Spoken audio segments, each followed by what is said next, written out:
Pwedeng-pwede ka ditong magluto ng may sabaw, guys. Tingnan nyo kasi malalim tapos may takip pa yan. Kaya ang ganda, guys. Tingnan nyo naman, oh, 28 cm na nga pala to. May mas malaki pa dito, 30, and may mas maliit, 26. Makapalin yung nagustuhan ko dito, mga guys, and malalim na siya. Tapos ang ganda, may handle and may cover pa siya. Alam nyo, guys, yung loob nito, non-stick yan.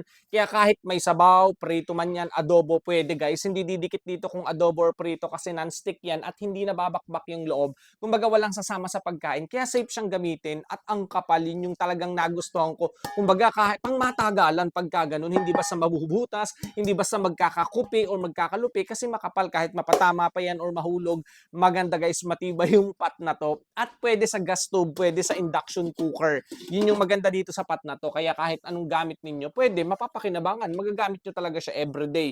'Di ba? Yun naman yung purpose. Kaya talagang sulit dito sa pot na to, mga guys. Ang ganda na tapos ang mura-mura pa. Kasi baka sa labas 400, 500, pero to ang mura-mura, ang laki na. Ang kapa 28 cm yan. Oh, tapos ang kapal. So, kung gusto niyo na, mga guys, lagi din kayo nagluluto, perfect yung pot na to para sa inyo. Tingnan niyo kung gaano kaganda yan, ang aesthetic at ang kapal. Sulit talaga kayo. Kaya wag ka na magdalawang isip, everyday nagluluto kayo. Alam ko yan, kaya check out niyo na din yan.